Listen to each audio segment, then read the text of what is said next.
Bonsoir à vous deux. Comment le karma peut-il s'occuper du bourreau décédé? Merci infiniment. Le karma, c'est la loi de cause à effet, c'est-à-dire on récolte ce que l'on sème. Donc, toute personne qui fait du mal reçoit ce mal à un moment ou à un autre. Ça, c'est la loi du karma et personne n'y échappe. Absolument personne, c'est très important. La loi du karma, comme on est en train d'aller vers la 5e dimension, elle s'active plus vite. C'est qu'il y a un boomerang qui revient dans la tronche de celui qui a envoyé des saloperies assez vite en général. Maintenant, en imaginant qu'une personne, elle est décédée ou elle est sur le point de décéder, le karma va pas s'occuper de cette personne tout de suite. En général, ce qu'il faut que vous sachiez, c'est que la notion du karma, on croit que la personne paye comme s'il y avait un dieu vengeur qui disait « Ah, ben t'as fait du mal, maintenant tu vas payer ». Faux. Vous savez comment le karma agit? Quand on meurt, il y a une des phases, avant d'arriver dans l'au-delà, une des phases que notre corps vit, c'est de revivre le déroulé de notre vie à nous au travers des yeux que nous avons croisés.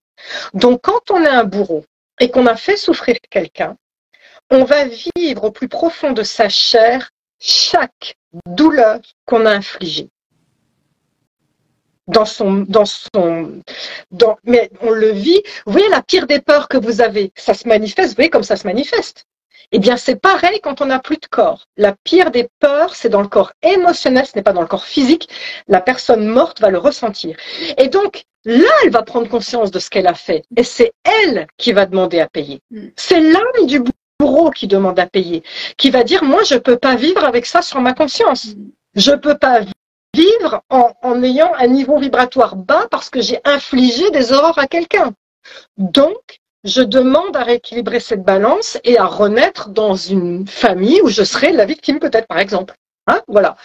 Et quand bien même, imaginons, on arrive là-haut et il y a des guides du karma, c'est-à-dire des anges, dont le métier est de conseiller l'âme avant de se réincarner pour lui dire, on te conseille, tu vois, c'est pas cool ce que tu as fait à la personne là dans la vie d'avant, on te conseille quand même d'aller dans une vie où tu auras une famille un peu maltraitante, l'histoire que tu payes. Et là, imaginons que l'âme, elle sentait, puisqu'on a le libre arbitre, elle dit, ah non, non, moi, je veux quelque chose de bien, je veux quelque chose de super cool.